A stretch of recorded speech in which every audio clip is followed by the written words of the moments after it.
Hello everyone, today we read and comment on the 10th chapter of the 6th book of von Clausewitz, Vom Kriege, its title being Fortresses. The text follows. Formerly, and up to the time of great standing armies, fortresses, that is, castles and fortified towns, were only built for the defense and protection of the inhabitants. The baron, if he saw himself pressed on all sides, took refuge in his castle to gain time and wait a more favorable moment, and towns sought by their walls to keep off the passing hurricane of war. This simplest and most natural object of fortresses did not continue to be the only one. The relation which such a place acquired with regard to the whole country, and to troops acting here and there in the country, soon gave these fortified points a wider importance, a signification which made itself felt beyond their walls, and contributed essentially to the conquest or occupation of the country, to the successful or unsuccessful issue of the whole contest, and in this manner they even became a means of making war more of a connected whole. Thus fortresses acquired that strategic significance which for a time was regarded as so important that it dictated the leading features of the plans of campaigns, which were more directed to the taking of one or more fortresses than the destruction of the enemy's army in the field. Men reverted to the cause of the importance of these places, that is, to the connection between a fortified point and the country and the armies, and then thought that they could not be sufficiently particular or too philosophical in choosing the points to be fortified. In these abstract objects the original one was almost lost sight of, and at length they came to the idea of fortresses without either towns or inhabitants. On the other hand, the times are past in which the mere enclosure of a place with walls, without any military preparations, could keep a place dry during an inundation of war sweeping over the whole country. Such a possibility rested partly on the division of nations formerly into small states, partly on the periodical character of the incursions then in vogue, which had fixed and very limited duration, almost in accordance with the seasons, as either the feudal forces hastened home, or the pay for the condottieri used regularly to run short. Since large standing armies with powerful trains of artillery mow down the opposition of walls or ramparts as it were with a machine, neither town nor other small corporation has any longer an inclination to hazard all their means, only to be taken a few weeks or months later, and then to be treated so much the worse. Still less can it be the interest of an army to break itself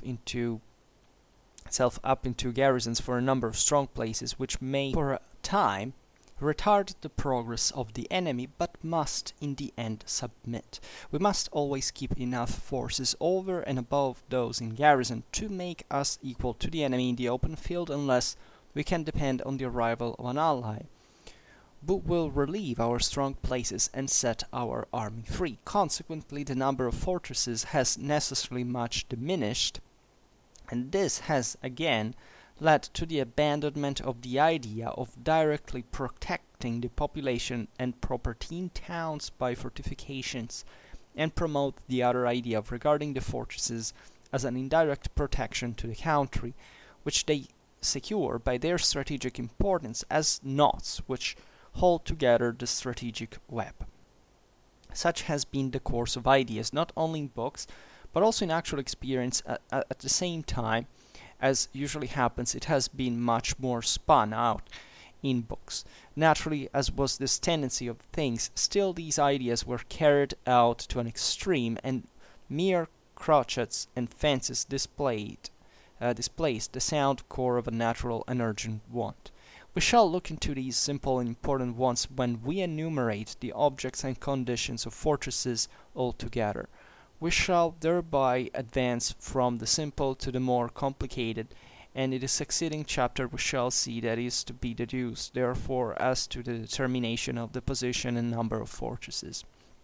The efficacy of a fortress is plainly composed of two different elements, the passive and the active. By the first, it shelters the place and all that it contains. By the other, it possesses a certain influence over the adjacent country, even beyond the range of its guns. This active element consists in the attacks which the garrison may undertake upon every enemy who approaches within a certain distance. The larger the garrison, so much the stronger numerically will be the detachments that may be employed on such expeditions, and the stronger such detachments, the wider as a rule will be the range of their operations. From which it follows that the sphere of the active influence of a great fortress is not only greater in intensity, but also more extensive than that of a small one.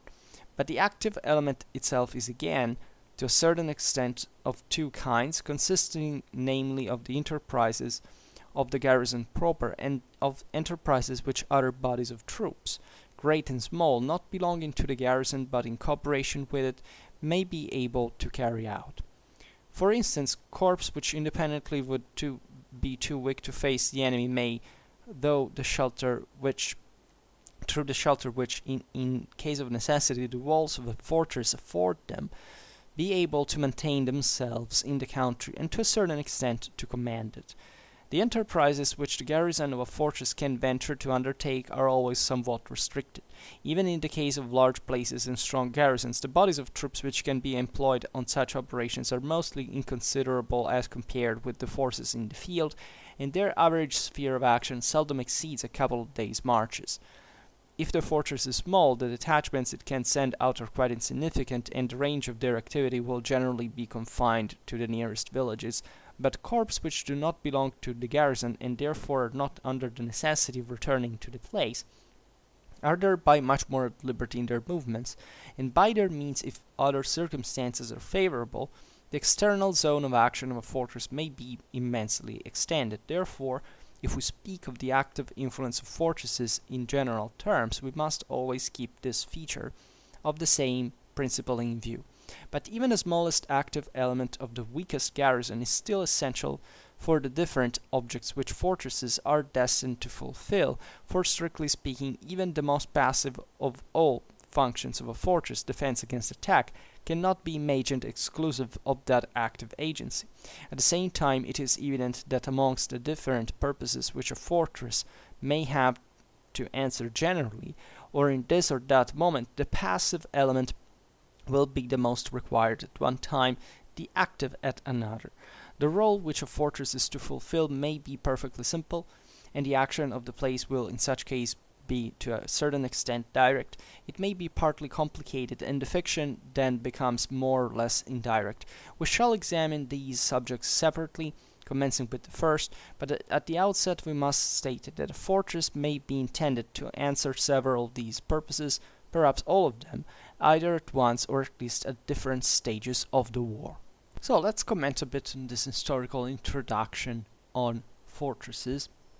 As we already seen in other contexts, but here von Clausewitz explains in sake of defensive function how they've evolved over time. So von Clausewitz says, formerly and up to the time of great standing armies, fortresses, that is castles and fortified towns, were only built for the defense and protection of the inhabitants. Now we will explain why. The Baron, if he saw himself pressed on all sides, took refuge in his castle to gain time and wait a more favorable moment. And towns sought by their walls to keep off the passing hurricane of war. That is to say, and we observed it on medieval warfare playlists when talking about castles also recently. That was the first aim. It was very easy in medieval times, in ancient times, to hold out for a long time, right? Just by closing yourself in your walls. That didn't mean that the walls couldn't be stormed or whatever, but they required such a huge effort that most of the times was enough to have like a moat and bailey castle, early Middle Ages, or a fortified fence, whatever, to guard it, of course, to garrison it, because things do not, fortresses do not function by themselves. They have to be manned anyway to be effective. But they were enough to hold out, sometimes even, enormous amount of enemies more, right? And so, as a consequence, the most important areas, so the most important centers, such as a seigneurial household or a town, even were fairly easy to defend. So von Clausewitz says this simplest and most natural object of fortresses did not continue to be the only one. The relation which such a place acquired with regard to the whole country and to troops acting here and there in the country soon gave these fortified points a wider importance, a signification which made itself felt beyond their walls, and contributed essentially to the conquest or occupation of the country, to the successful or unsuccessful issue of the whole contest, and in this manner they even became a means of making war more of a connected wall. This is very important, and historically even more so, in the sense that when we look at castles, especially in medieval times, you often think, okay, this is just a defensive function, right? And or let's say there wasn't a specific, even the way they were built was kind of random, right? Because like in this example, if there was a fortified town, it's the town you're defending, right? You're not using this castle for controlling something else. Well, this is actually a wrong. It's a mistake. It's a conceptual error that is often done. That is to say, everything has a strategic value per se. There is no such thing like a fortress that is built with or without strategical meaning, right? Whoever thinks this has not very clear in mind what strategy is. Even a ditch can assume a strategical function of some sort, because look at encastellation, for example. There is this idea that Europe was under siege by all these, second invaders at the time. That was, but most castles during the encastellation period were actually built not to defend themselves from second invaders. Most of those castles were emergentially built in areas that eventually, would bring to their abandonment. The most important castles were also often built at the end of this same period and were built by local lords to extend their power in the surrounding countryside, so that they were, in fact, usually built also in the open, right, in the center, wide plains, not on passes or whatever. They existed as well, but the majority was, dotting a much larger area. There were also plenty of them. So the strategic function of these centers, whichever they were, right, as von Clausewitz is listing here, castles, fortified towns, was always about, and had always been about, not just, protecting resources were inside, right, but through those resources to extend your power in the surrounding. So this automatically brought to a strategic mindset for which which is self-evident, just because of the fact that you have a fortified place, that this fortification would have a broader strategic function, was not just the one of defending the place. So the thing von Clausewitz says, when evolving, right, this concept went in parallel with other military transformations that we're read about now. And fortified for a wider importance, okay, we read this, a successful and successful issue of the whole contest, and the making of war more of a connected war. This is the important aspect of it. That strategically speaking, everything can be connected,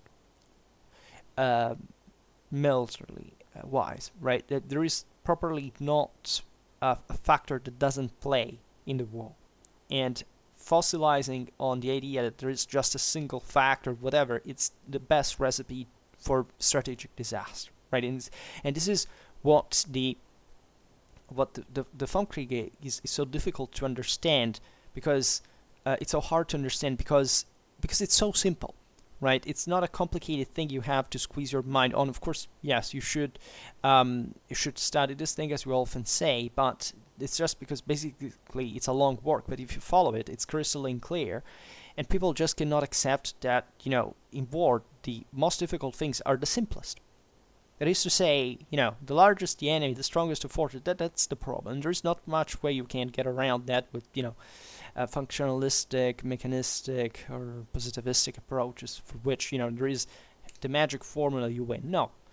Most things in war, you just have to do them or don't do them. And that's where all the difference stands. That's where moral forces come into place. And anyhow, von Clausewitz says, thus fortresses acquired that strategic significance which for a time was regarded as so important that it dictated the leading features of the plans of campaigns, which were more directed to the taking of one or more fortresses than the destruction of the enemy's army in the field. This is true. Like most of the art of war in pre-industrial times was fundamentally about this. Like all the greatest battles in history were fundamentally fought up to that time, because of, there was an army that besieged a place and another that came to relieve the siege, right? Even when you look at the Hellenistic war, in the times where, in ancient history, where, for example, war was on a very large scale at some point, but don't think that the Middle Ages were that different. It's always the same story in that regard. And of course, yes, there were exceptions to this, but generally speaking, here what von Clausewitz is telling us is that the whole thing still basically supported the strategic action. The fortified point, what is connected the thing and the country and the armies. In fact, von Clausewitz says men reverted to the cause of the importance of these places, that is, to the connection between a fortified point and the country and the armies, right? And then thought that they could not be sufficiently particular too philosophical in choosing the points to be fortified.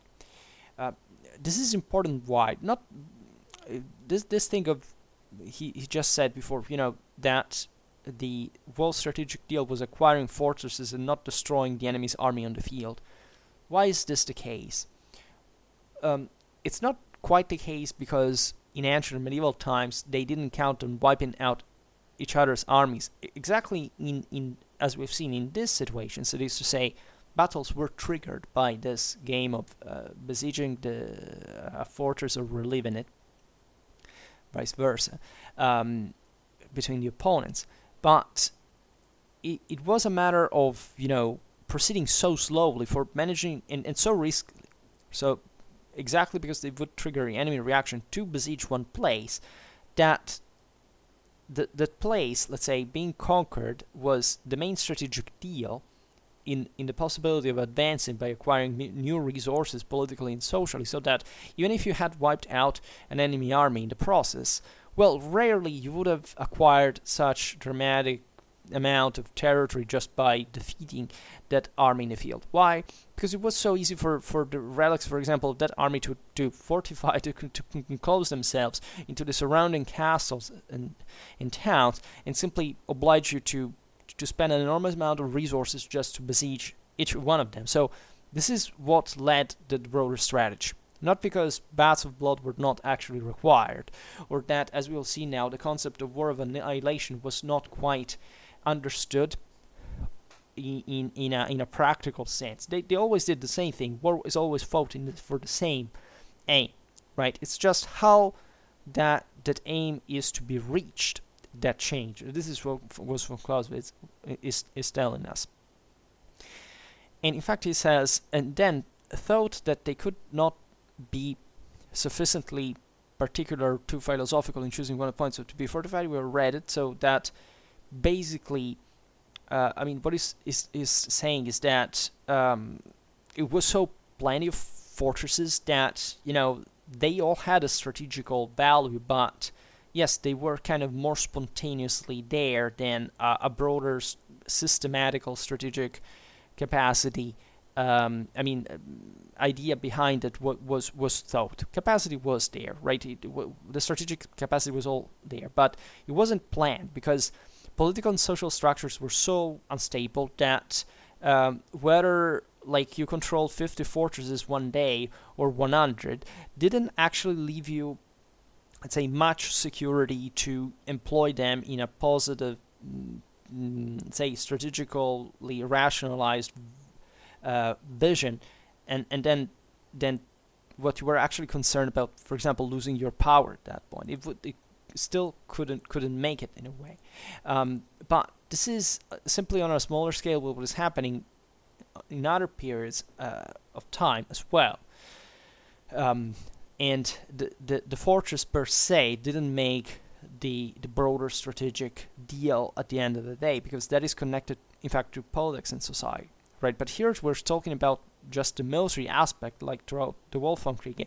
What Clausewitz is telling us, strategically speaking, so from a strictly military point of view, we should focus on the function that these fortresses had, right? Doesn't matter where they were somewhat kind of easier to lose in a sense, because still, it happened. These places gave up, or they surrendered. There were big changes, etc. But this happened not because they were militarily less functional than later times. On the contrary, but because politics and society was more unstable than later times. And less in control proper of these means that were, however, endowed by themselves with a great military potential per se. So and nobody needed to theorize this capacity, because they already knew how this strategical employment, because more or less they already all knew how to cope with these things. Like we have seen this in the Vom Kriege previously. Von Clausewitz explains us why it's the wars of the 17th and the 18th century that gave birth eventually to the creation of a positive theory of the art of war, in the sense that you actually have a manual that is not just read anecdotally like Vegetsus could be in medieval times, but that can literally teach people who study it to actually do better on the field, like the Vom Kriege does, even in an indirect way, because of course it's impossible to have this positive approach in a reality like the one of war, where basically on a regular basis you're not going to know what's going to happen, and there's no way to foresee it. And for the sake of a positive action there.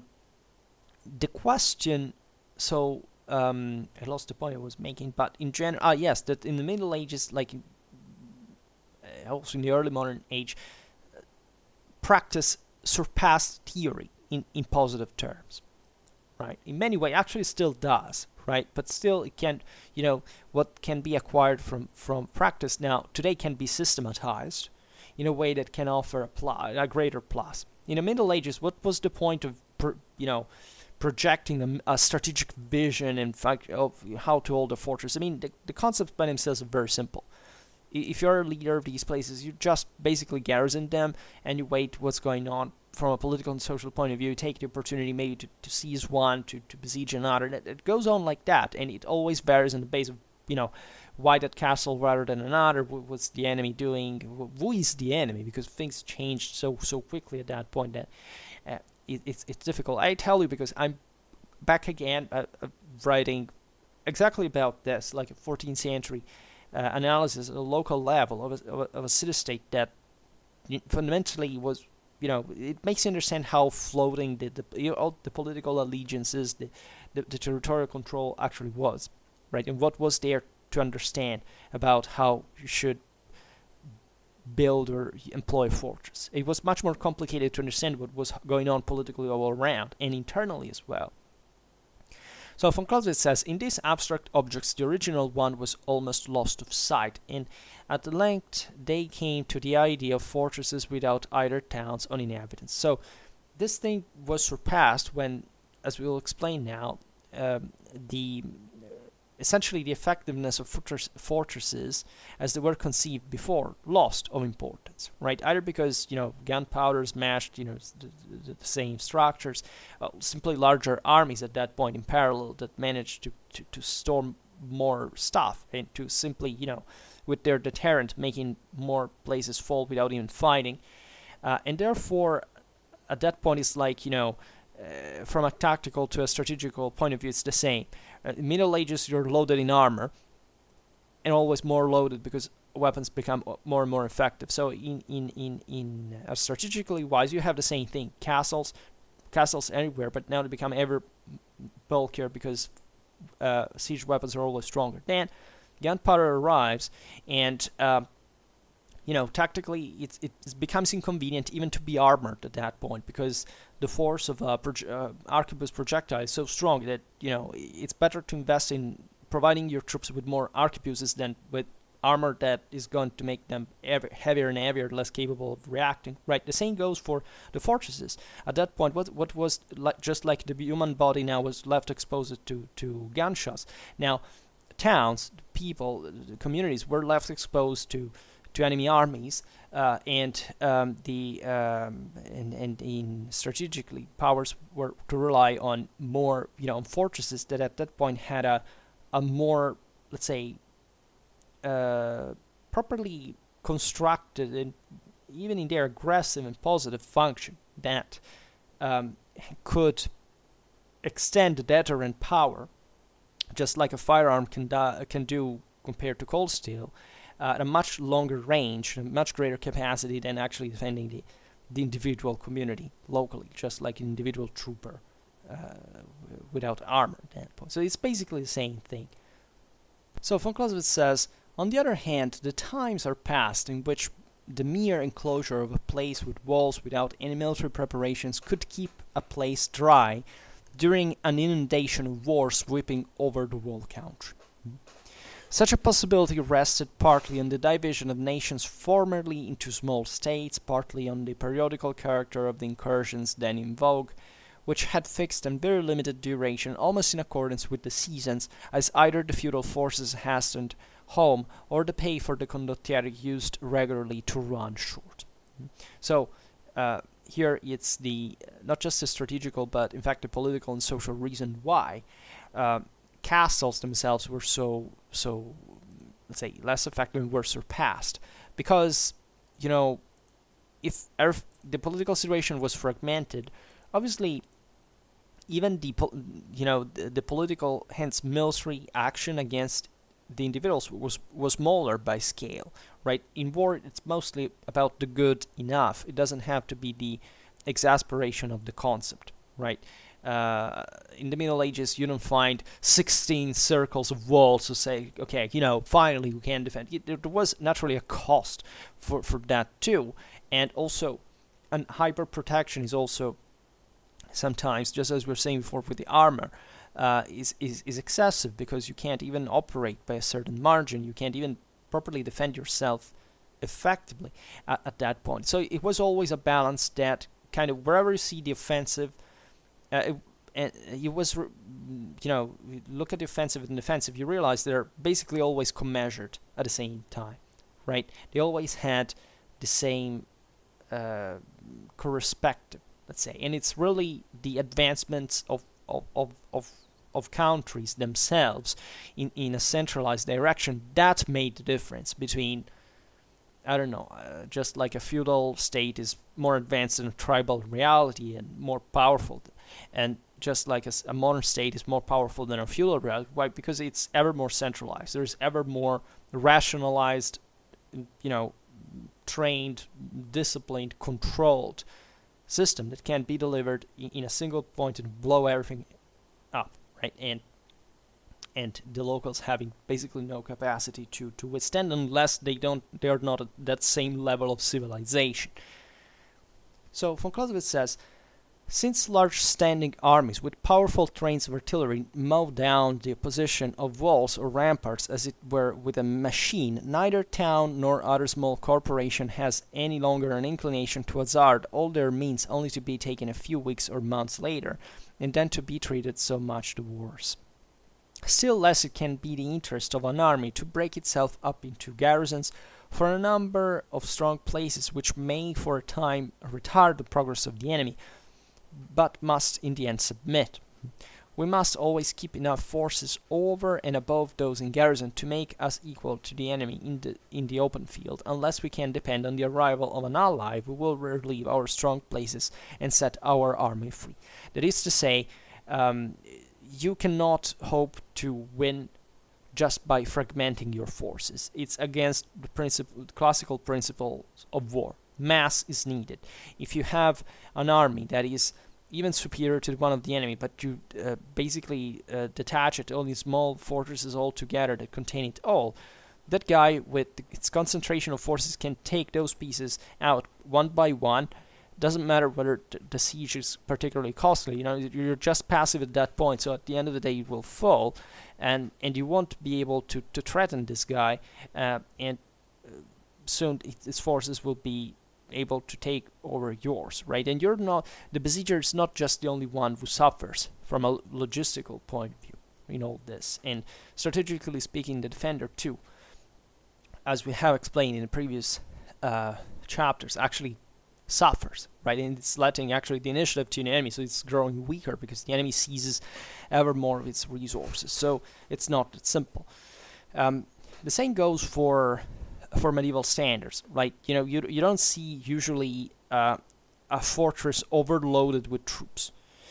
Fortresses themselves were designed to be, after all, relatively small, right? And because it was enough, not in the mechanical function of the fortress's architecture to withstand the enemy. Of course, that was designed for it. It was functionalized for it, but still, in the way it was dimensionally, it reflected what was accepted at the time practically as the amount, the balanced amount of troops you could keep there, and not to employ into a larger field army that was still used, as we've seen, for example, to give battle to the large army that was besieging the castle in order to relieve it, right? So this is very important to understand.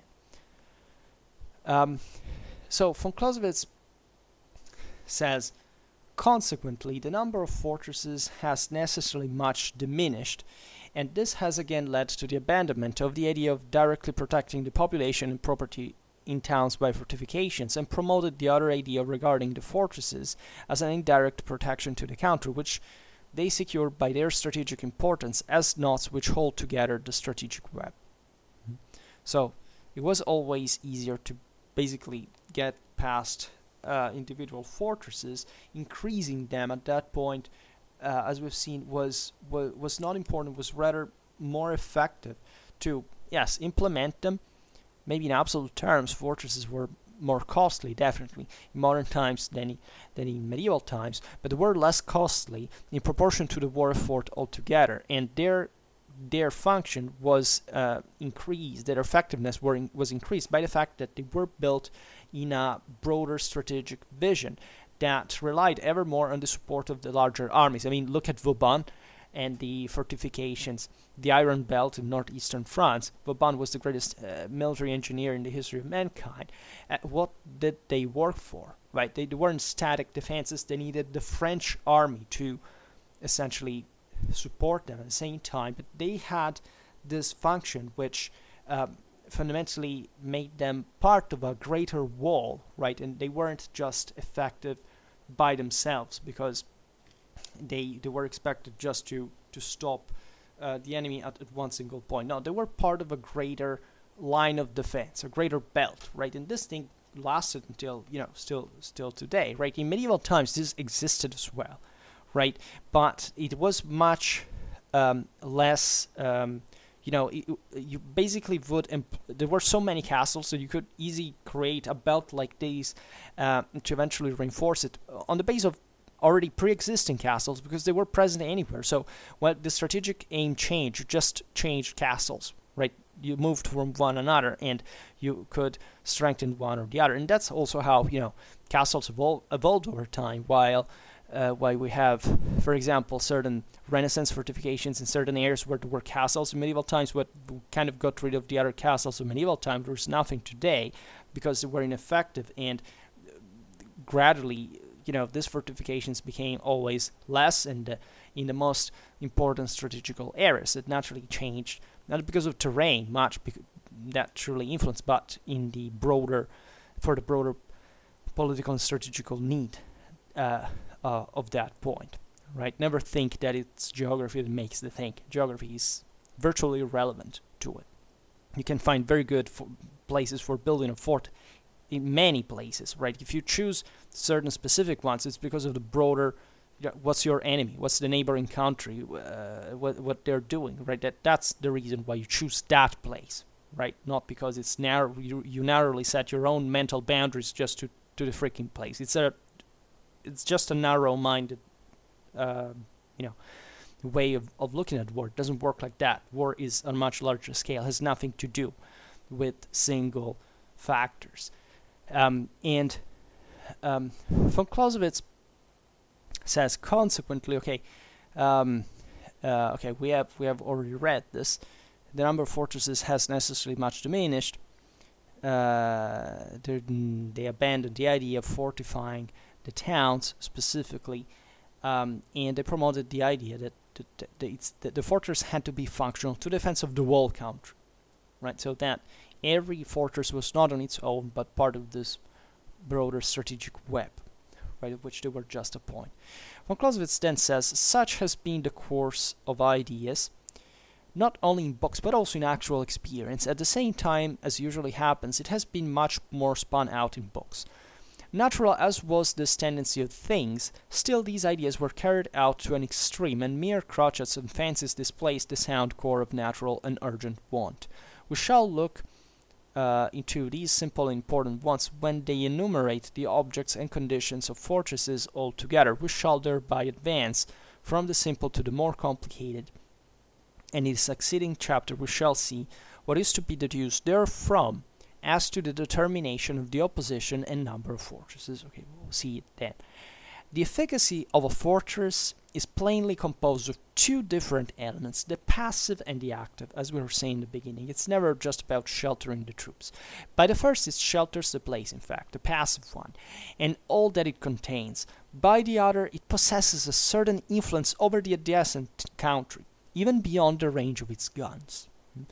Always understand this as crucial. Never study war thinking that it's about technology. It's the most asinine mistake that you can do by any military standard, right? Here we're talking about strategy. We're not talking about tactics, and even they're always intertwined. Here we're talking about the potential capacity of its force and its strategic employment that makes all the difference, right? That's where things get also complicated, because as we were saying before, we can't quite calculate how it's going to go. But you do know that if you have a garrison in a fort, what that garrison is there for is not because of how far it can shoot from the walls of that fort, but how much it can interfere with the surrounding countryside and the communities that inhabit it, and why they have to do it, and which is political, social, right? And just it becomes functionally strategical in that narrower sense. But it can extend as far as the capacity of that garrison is concerned, right? That eventually, attritionally, if the larger you look at the larger the territory can expand, the weaker it will become, say, in its entire control.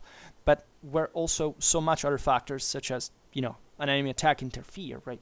Or is how do you calculate it, right? It's just practice and experience that makes it understood. Von Clausewitz says this active element consists in the attacks which the garrison might undertake upon every enemy who approaches within a certain distance. The larger the garrison, so much the stronger numerically will be the detachments that may be employed on such expeditions, and the stronger such detachments, the wider as a rule will be the range of their operations. Right, the larger, the more danger it is, right? So it will automatically bring the subject populations and the enemy then to fear these detachments, and therefore to leave a potential control in these areas through deterrence that, let's say, in peacetime, but also in wartime, in the sense that when the enemy is not there yet, that is larger. The larger the detachment can be sent. Also, it depends on where you send it and why, again, so it's not so numerically, directly proportional, but still by a certain margin it is. Von Clausewitz says, from which it follows that the sphere of the active influence of a great fortress is not only greater in intensity, but also more extensive than a small one. Of course, it extends over a larger territory. But the active element itself is again, to a certain extent, of two kinds, consisting namely of enterprises of the garrison proper, and of enterprises which other bodies of troops, great and small, not belonging to the garrison but in cooperation with it, may be able to carry out. For instance, corps which independently would be too weak to face the enemy may, through the shelter which, in case of necessity, the walls of a fortress afford them, be able to maintain themselves in the country and to a certain extent to command it. So that even if these garrisons cannot face the enemy in open field, when they are within their fort, they can still control a margin, a part of the surrounding territory, as long as the enemy naturally, doesn't come too close at that point. Von Clausewitz, so it can exploit this is important because it can strategically exploit the resources that still can control by that extent. And von Clausewitz says, the enterprises which the garrison of a fortress can venture to undertake are always somewhat restricted.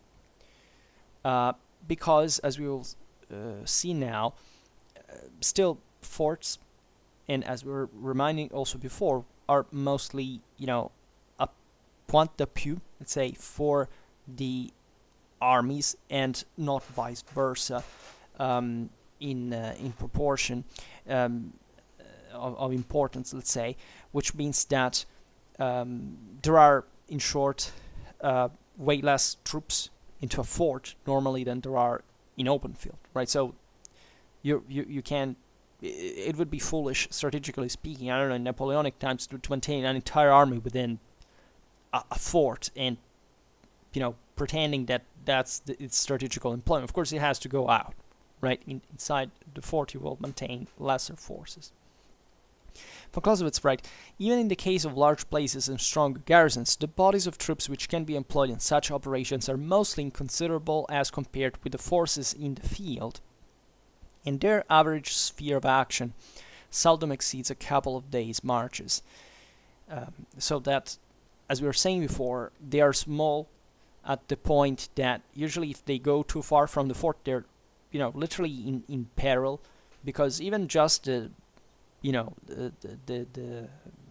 communities that live in the surroundings at that point could cut their retreat or something, so they can't be in serious trouble. So you understand how easy and always present the possibility is to endanger yourself. That's how fluctuating, how unpredictable strategy is proper, and how there is no thing like, I will always win, nor I will always lose, right? So the things are always evolving, they're always changing, even if they appear to be static. Even this is a fault we have with history, because in general we need to state something, we need to say it's certain, we need to say that, things couldn't go otherwise because they rather had to go that way.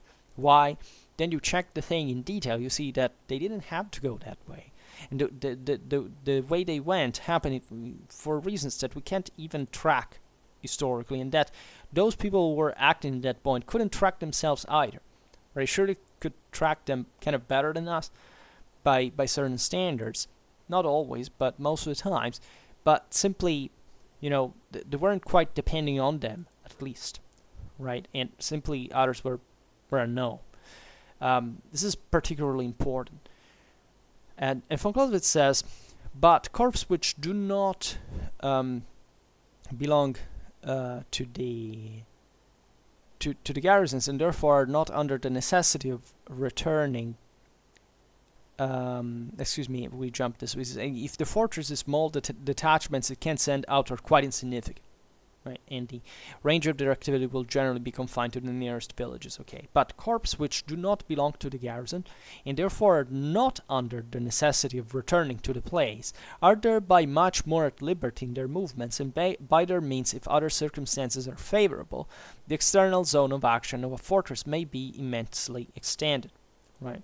So naturally, as we were saying before, these fortresses act in tandem with field armies as well. So field armies can, of course, stop for a while in the fort, but still their objective is to go on. Right. Even just we've seen what was the speed of march of armies daily, and of course they could, let's say, be supported locally. But they simply have to go on, and they don't have to stop in that place to be strategically functional, right? But they can add to the fort's momentary capacity of control, right? Like while for example an army is passing by, you know, maybe the fort garrison is up to some tasks on the surroundings that is, I don't know, collecting further resources for the same army, or for, you know, ensuring some better control on, you know, for when the army is passed. So uh, yeah, I mean, that's how strategically how fluid strategy matters become. And um, so von Clausewitz says, therefore, if we speak of the active influence of fortresses in general terms, we must always keep this feature of the same principle in view. Then von Clausewitz says, but even the smallest active element of the weakest garrison is still essential for the different objects which fortresses are destined to fulfill. For strictly speaking, even the most passive of all functions of a fortress, that is, defense against attack, cannot be imagined exclusive of that active agency. At the same time, it is equivalent that amongst the different purposes which fortresses may have to answer generally, or in this or that moment, the passive element will be most required at one time, the active at another. The role which a fortress is to fulfill may be perfectly simple, and the action of the place will in such case to be a certain extent direct. It may be partly complicated, and the action then becomes more or less indirect.